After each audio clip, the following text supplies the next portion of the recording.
Saya bawa Anda ke dalam sekolah doa ya. Bukan sekolah beneran, sekolah Roh Kudus. Saya kasih judul doa yang efektif. Yes.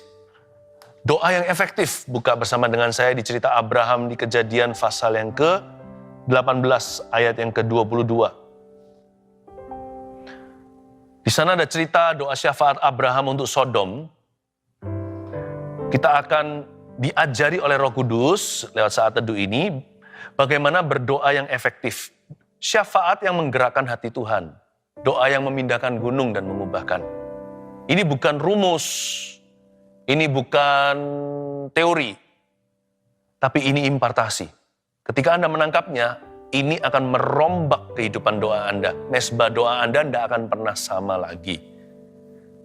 Karena banyak sekali di antara kita melakukan kesalahan-kesalahan yang nggak fatal, tapi kesalahan-kesalahan yang kita nggak sadari. Ternyata doa itu bukan tuh hal-hal seperti itu, atau doa nggak sedangkal itu.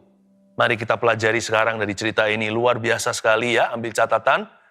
Nanti kita akan dapatkan poin-poin dari Tuhan langsung yang akan mengajari kita bagaimana berdoa dengan kuasa. Doa yang efektif seperti ini, mulai ayat 22. Lalu berpalinglah orang-orang itu dari situ dan berjalan ke Sodom, tetapi Abraham masih tetap berdiri di hadapan Tuhan. Abraham datang mendekat dan berkata, apakah engkau akan melenyapkan orang benar bersama-sama dengan orang fasik? Bagaimana sekiranya ada 50 orang benar dalam kota itu? Apakah engkau akan melenyapkan tempat itu? Dan tidakkah engkau mengampuninya karena ke-50 orang benar yang ada di dalamnya itu? Jauhlah kiranya daripadamu untuk berbuat demikian, membunuh orang benar bersama-sama dengan orang fasik, sehingga orang benar itu seolah-olah sama dengan orang fasik. Jauhlah kiranya yang demikian daripadamu. Masakan hakim segenap bumi tidak menghukum dengan adil? Saya langsung ke tengah-tengah. Padahal ini ada cerita sebelumnya bagaimana Tuhan visitasi. Totalnya ada 3 pria. 2 diantaranya malaikat, salah satunya adalah penampakan Tuhan Yesus di Perjanjian Lama. Sebagai malaikat juga seperti itu, padahal adalah anak Allah. 3 pria totalnya, yang 2 menuju ke Sodom. 1 tinggal di belakang, masih ngobrol-ngobrol sama Abraham. 1 itulah anak Allah yang maha tinggi, Yesus Kristus namanya. Yang 2 langsung survei ke lapangan. Bukan karena Allah tidak maha tahu, tapi Tuhan tidak pernah bertindak semena-mena. Semua selalu dikonfirmasi saksi. Sekalipun Tuhan maha tahu. Tuhan itu, kalau bahasa Hokiannya ya, cengli.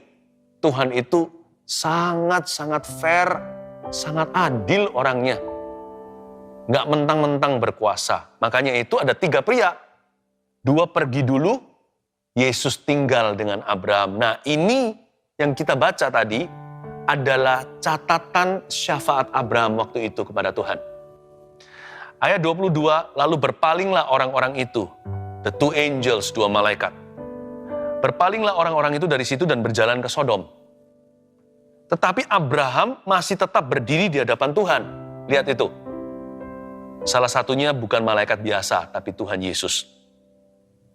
Ayat 23, Abraham datang mendekat dan berkata, apakah engkau akan melenyapkan orang benar bersama-sama dengan orang fasik? Tolong hiraukan, jangan hiraukan dulu, abaikan dulu kalimatnya Abraham.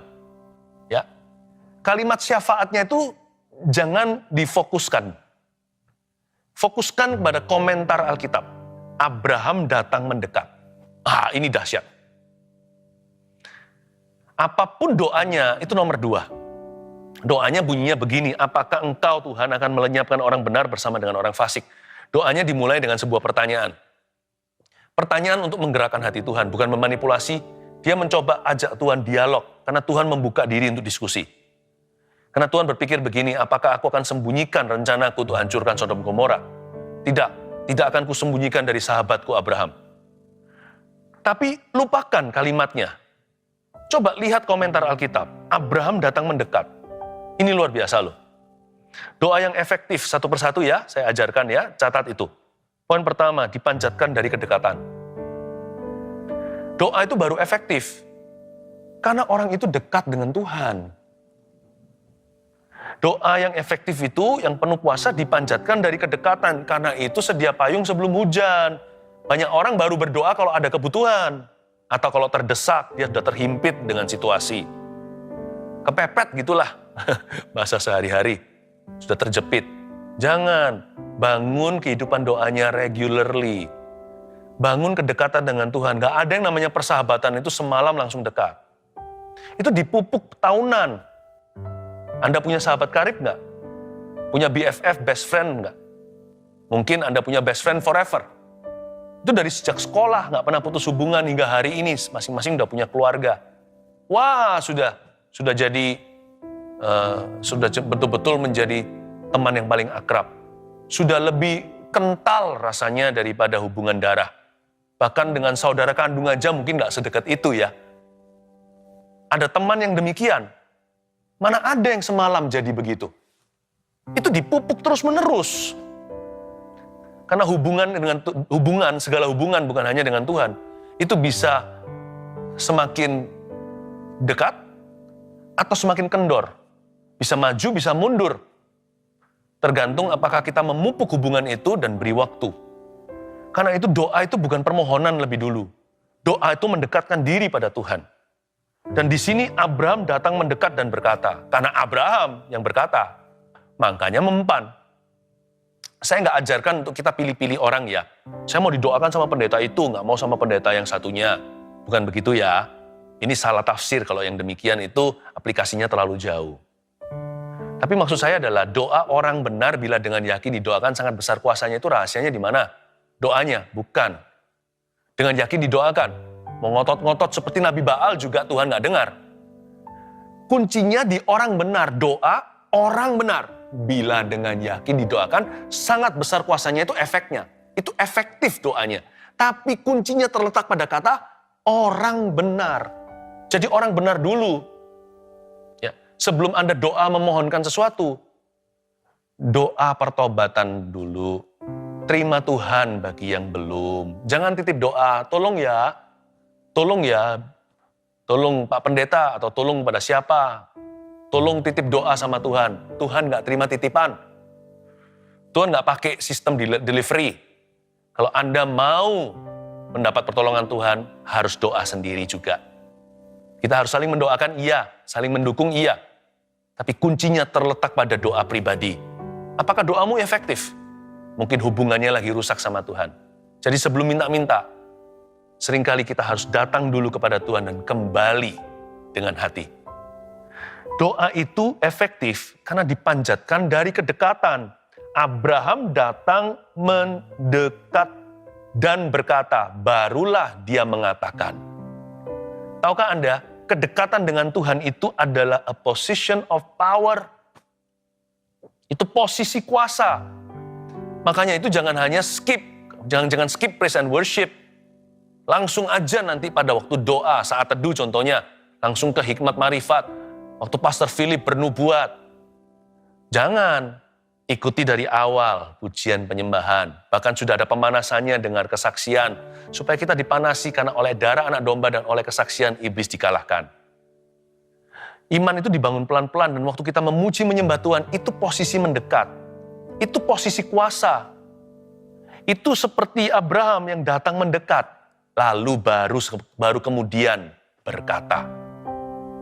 Kalau nanti kita ke gereja, on-site, datang ke tempat ibadah. Jangan kita skip, ya kan? Skip sampai ke firman, bahkan sampai ke doa berkat saja. Hanya ceklok ceritanya sama Tuhan. Jangan, latihlah dirimu beribadah. Latihan itu jangan curi. Latihan itu jangan korupsi. Kalau kita mau latihan badani, kalau kita repetisi berapa kali, sit up contohnya, atau kita lari berapa kilometer sehari, tolong jangan dipotong-potong dan dikorting-korting, jangan korupsi olahraga yang begitu baik bagi dirimu. Apalagi ibadah. Dari sini kita tahu doa itu efektif karena kita melatih diri kita beribadah kepada Tuhan. Karena kita itu sengaja mendekat. Makanya kata-katanya berbobot. Makanya kalimatnya berkuasa. Makanya dia tahu bagaimana berdoa sesuai dengan kehendak Allah. Makanya itu doanya didengar. Bukan karena kesalehannya, tapi karena hatinya sungguh-sungguh mencari wajah Allah. Lalu Abraham datang mendekat dan berkata, apakah engkau akan melenyapkan orang benar bersama-sama dengan orang fasik? Ayat 24. Bagaimana sekiranya ada 50 orang benar dalam kota itu? Apakah engkau akan melenyapkan tempat itu? Dan tidakkah engkau mengampuninya karena ke-50 orang benar yang ada di dalamnya itu? Abraham pasti kepikiran kemenakannya, yaitu Lot.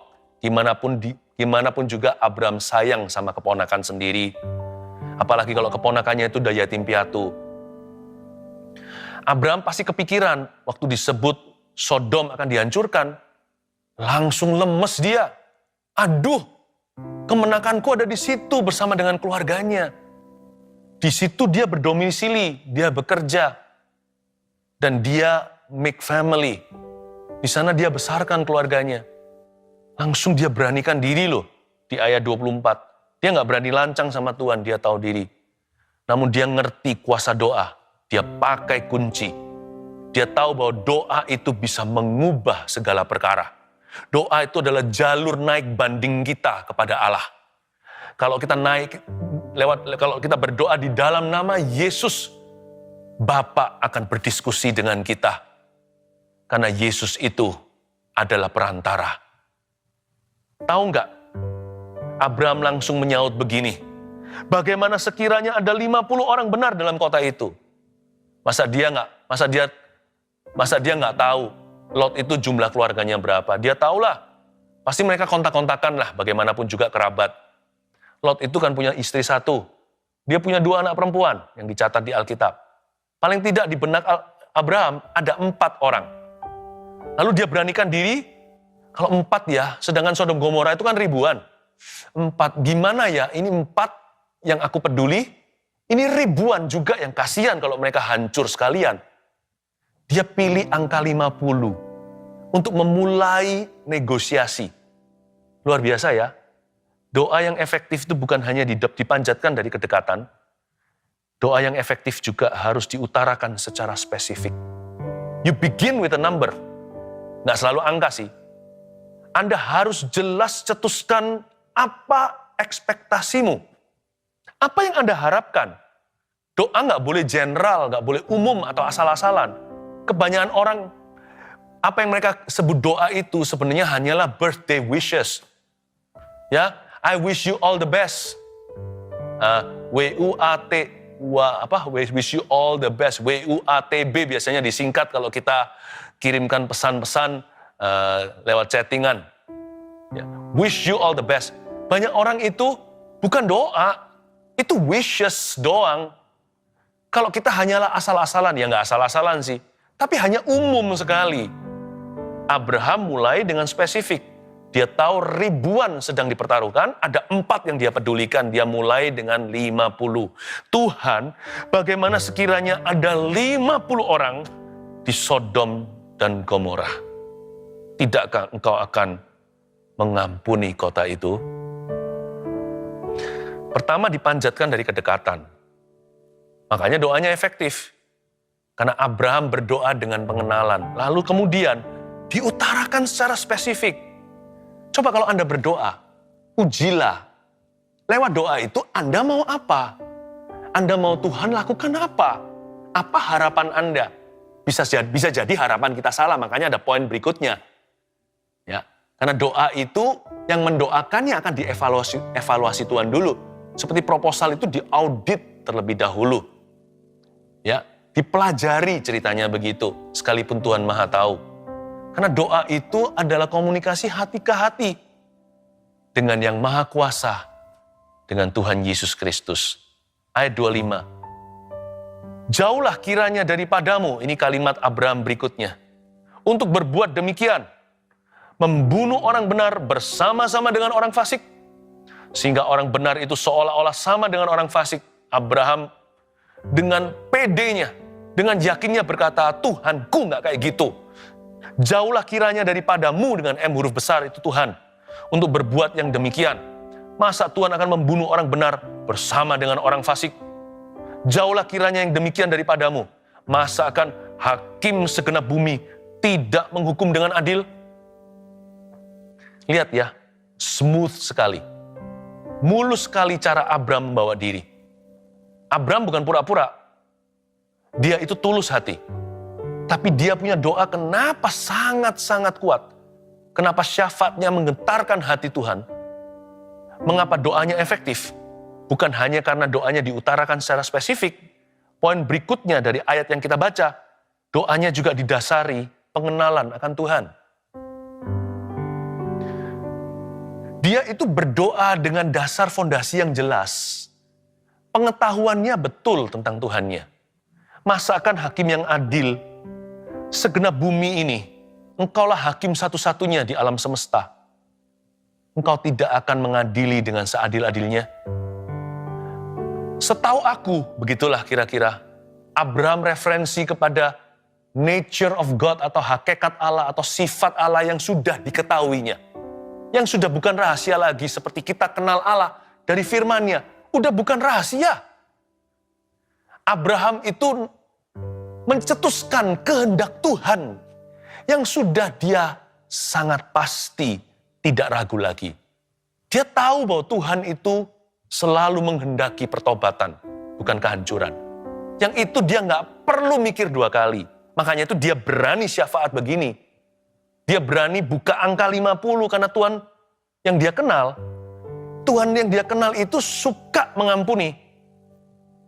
Dan Tuhan itu nggak pernah hobi menghancurkan kota. Malah justru Tuhan kirim Yunus itu untuk menginsafkan bangsa. Abraham itu ngerti sifat Tuhannya. Dia berdoa dengan pengetahuan, nggak seperti kita seringkali doa hanya dengan semangat doang. Zeal without knowledge, without the right knowledge, or without a good knowledge. Semangat tanpa pengetahuan yang betul, semangat tanpa pengetahuan yang benar adalah bahaya. Seringkali jadi tong kosong nyaring bunyinya. Jauhlah kiranya daripadamu untuk berbuat yang beginian, membunuh orang benar sama-sama dengan orang fasik. Tuhan mau tumpas itu sepertinya tidak hiraukan. Bagi Tuhan tidak ada perbedaan, Tuhanku nggak begitu. Jauhlah kiranya yang demikian. Masa hakim segenap bumi tidak menghukum dengan adil? Ini bukan sarkas, ini bukan sarkastik. Dia ngomong setulus-tulusnya, dia sedang mencetuskan firman kembali pada Tuhan. Bukan menuduh Tuhan apa-apa. Malah justru dia tunjukkan bahwa sebelum berdoa, dia kenal kepada siapa dia berdoa. Itulah sebabnya penting sekali untuk kita itu merenungkan firman. Pentingnya impartasi seperti ini di saat teduh sebelum kita berdoa, contohnya. Saat teduh pribadi, penting Anda baca Alkitab. Jangan hanya sembahyang. Jangan hanya nyanyi-nyanyi doang. Nanti doanya dipenuhi dengan kelemahan, dipenuhi dengan ketidaktahuan, bahkan dipenuhi dengan kebingungan. Jangan-jangan dengan kesesatan. Karena kita membaca Alkitab itu bahan bakar doa sejati. Itu bahan baku. Gara-gara itu kita punya keberanian berdiri di atas janji. Gara-gara itu kita punya authority, punya otoritas untuk menghadap sorga, bukan mengepalkan tangan, tapi untuk mengangkat tangan. Untuk membuka tangan dan berkata, aku siap untuk mengalami firman-Mu. Pentingnya impartasi seperti ini. Ya, karena doa harus didasari pengenalan yang benar akan Tuhan. Ayat 26, Tuhan berfirman, ini jawabannya. Jika aku dapati 50 orang benar dalam kota Sodom, aku akan mengampuni seluruh tempat itu karena mereka. Haleluya. Kalau ada 50 aja sekota, bayangin, Tuhan tidak akan jadikan itu Nagasaki dan Hiroshima. Ayat 27, Abraham menyaut, sesungguhnya aku telah memberanikan diri berkata kepada Tuhan, walaupun aku debu dan abu, sekiranya kurang 5 orang dari ke-50 orang benar itu, apakah engkau akan memusnahkan seluruh kota itu karena yang 5 itu? Firman-Nya, aku tidak memusnahkannya jika kudapati 45 di sana. Interesting ya, menarik sekali.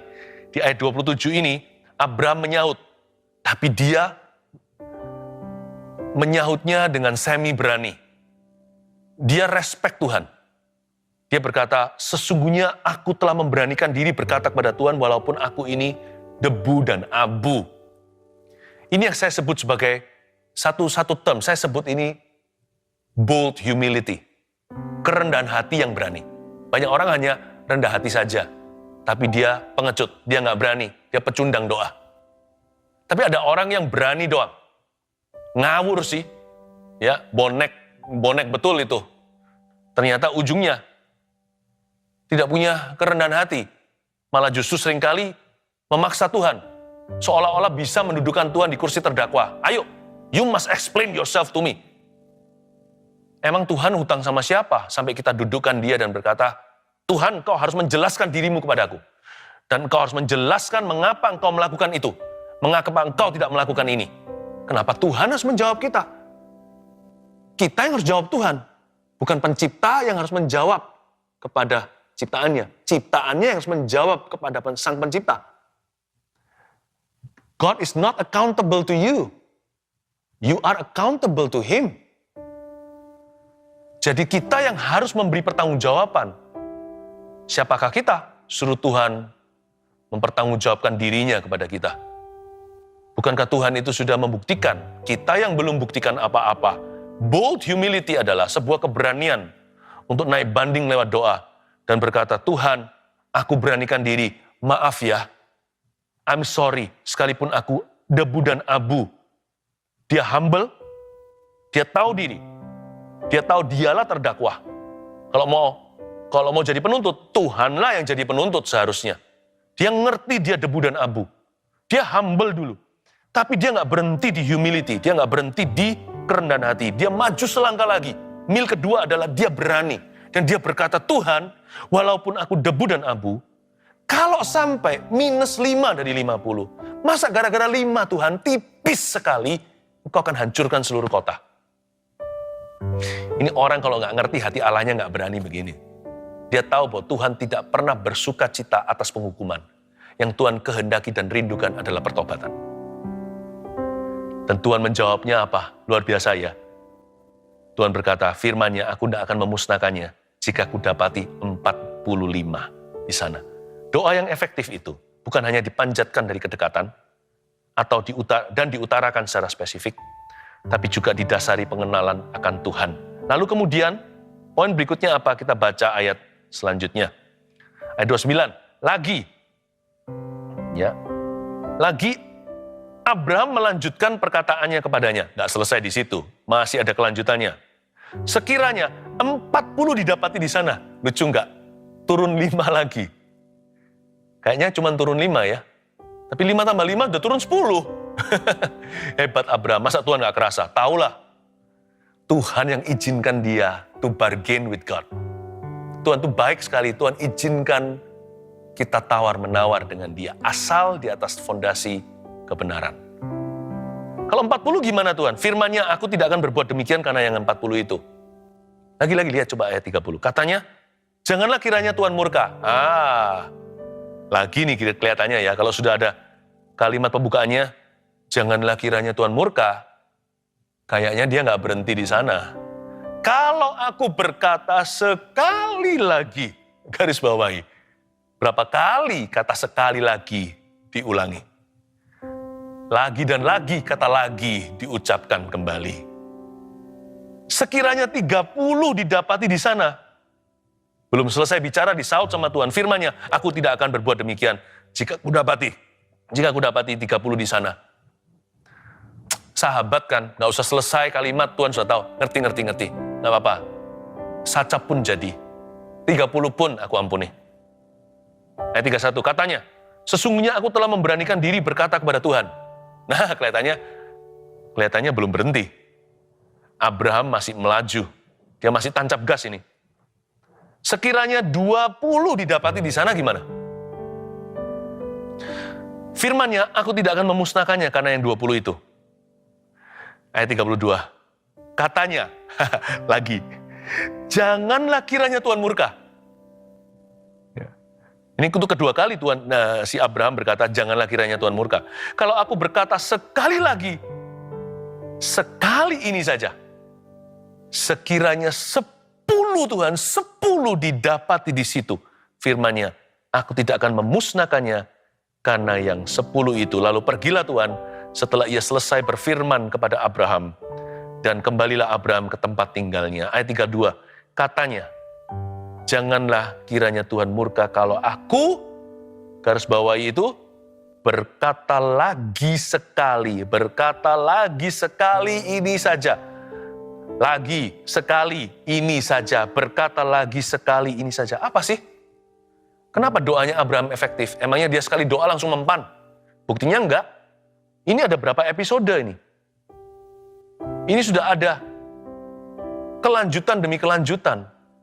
Ini bukan hanya sekali saja.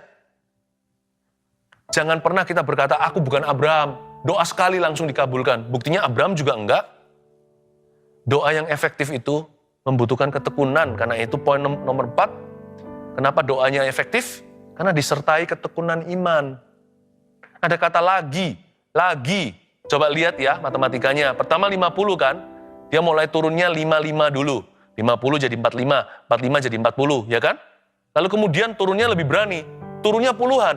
40 jadi 30, 30 jadi 20, 20 jadi 10. Dari situ ketekunannya semakin menjadi-jadi. Bukan berarti dia itu terlalu berani sama Tuhan, enggak. Buktinya dia jalan pelan-pelan. Ketekunan itu mengajarkan pada kita untuk respect sama Tuhan. Ketekunan itu bukan lamban, tapi pelan-pelan. Dia mengajarkan kepada kita untuk terus mengejar. Bukan berarti Tuhan lari, enggak. Tapi untuk bergumul dengan Tuhan. Doa itu pergumulan. Doa itu adalah gelut dengan Tuhan. Seperti Yakub waktu itu berada di seberang sebelum ketemu sama Esau. Dia gelut dengan seorang pribadi. Itu juga penampakan Yesus di perjanjian lama. Lalu dipukul pangkal pahanya. Lalu Tuhan berkata, karena kamu gelut dengan aku, gelut dengan Allah, kamu menang. You wrestle with me. Tuhan ngalah, mana pernah sih kita bisa menang? Mana bisa sih manusia itu menang atas Tuhan? Kalau Tuhan mengizinkan kita menang dalam doa kita, alias dikabulkan, itu karena Tuhan ngalah. Disitulah ketekunan. Ketekunan adalah pergulatan dengan Tuhan. Lagi dan lagi, 50, 45, 40, 30, lalu 20 dan 10. Luar biasa Tuhan itu. Doa yang efektif disertai ketekunan iman. Jangan gampang menyerah. Jangan lemparkan handuk putih. Jangan lemparkan bendera putih dan berkata, I surrender, I give up. Jangan. Warna satu-satunya yang harus menjadi warnamu dalam doa adalah warna merah. Dibasuh oleh darah. Darah Yesus sudah membeli. Kalau memang harus lemparkan handuk berwarna, jangan warna putih, lemparkan warna merah. Ceritanya begitu. Kita harus berani masuk ke tatah kasih karunia untuk mendapatkan pertolongan tepat waktunya, kata Ibrani. Tekun imannya. Lalu yang terakhir, poin yang terakhir. Kita baca lagi ayat 32. Katanya, janganlah kiranya Tuhan murka kalau aku berkata sekali lagi. Sekali ini saja. Sekiranya 10 didapati di sana. Firman-Nya, aku tidak akan memusnahkannya karena yang 10 itu. Mari kita bicara tentang 10. Angka terkecil dalam bargain atau negosiasi. Abraham dan Tuhan Yesus sepakat di angka 10. Sekiranya 10 didapati di situ, lalu Tuhan menjawabnya, aku tidak akan memusnahkan. Berarti dari sini kita tahu, like father, like son, Abraham seperti Allah yang dia sembah. Didorong belas kasihan. Mengapa doa itu efektif? Ya itu tadi poin kelima. Karena doa yang efektif itu selalu didorong belas kasihan. Bukan ambisi, bukan nafsu. Karena Yakobus berkata, doamu gak dijawab karena akan dihabiskan untuk memuaskan hawa nafsu. Bukan ambisi manusia, karena Tuhan tidak pernah sertai ambisi kita. Tuhan hanya sertai firman-Nya. Harus didorong belas kasihan. Masih gula hati Yesus. Dia didorong oleh belas kasih. Itu dia. Itu yang menjadikan doa kita itu susah dijawab tidak oleh Tuhan. Karena itu isilah hatimu dengan kasih. Karena kasih nggak pernah gagal. Sebenarnya Abraham itu belas kasihnya pertama-tama untuk Lot sih. Tapi juga untuk Sodom Gomora.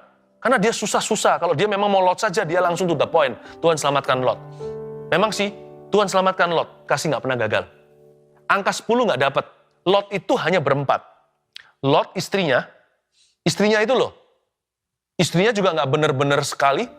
Buktinya dia jadi tiang garam. Karena hatinya separuh-separuh dengan Tuhan. Ditolong, tidak berterima kasih, malah dia merasa sayang dengan semua kemewahan hiruk pikuk Sodom Gomora, dia menoleh jadi tiang garam. Tapi tetap bagaimanapun juga keluarga Lot itu masih lebih benar dibandingkan orang-orang Sodom Gomora. Ada 4 Lot, istrinya, lalu 2 putrinya. Abraham mungkin asumsi begini, aduh orang Sodom Gomora kasihan. Masa sih Lot selama puluhan tahun di situ gak pernah bisa memimpin pada kebenaran, ekstra 6 orang. Abraham percaya kemenakannya. Pasti bisalah, dia ada DNA-ku kok. Ternyata Abraham salah. Lot keluar hanya berempat. 1 jadi tiang garam. Dan 2 mantunya pun tertawa ketika diperingatkan. Dianggap Lot itu membuat lelucon. Bayangin sekebal itu loh terhadap Tuhan. Orang-orang ini sebebal itu. Jadi nggak ada 10. Total hanya 4. Minus 6. Tuhan selamatkan nggak? Kalau Anda baca ceritanya. Diselamatkan Lot. Sodom Gomora tidak dilempari semua bara api sampai Lot, istri dan kedua anaknya lari ke pegunungan terdekat. Atau lari ke kota berikutnya. Dan malaikat berkata begini, sebelum kamu sampai ke tempat itu, aku tidak bisa berbuat apa-apa terhadap Sodom dan Gomora. Sehingga Sodom yang harusnya dihukum malam hari, ternyata dihukum pada waktu subuh ketika matahari mulai terbit. Kenapa? Karena Lot belum sampai ke tempat yang aman. Lihat itu kasih nggak pernah gagal.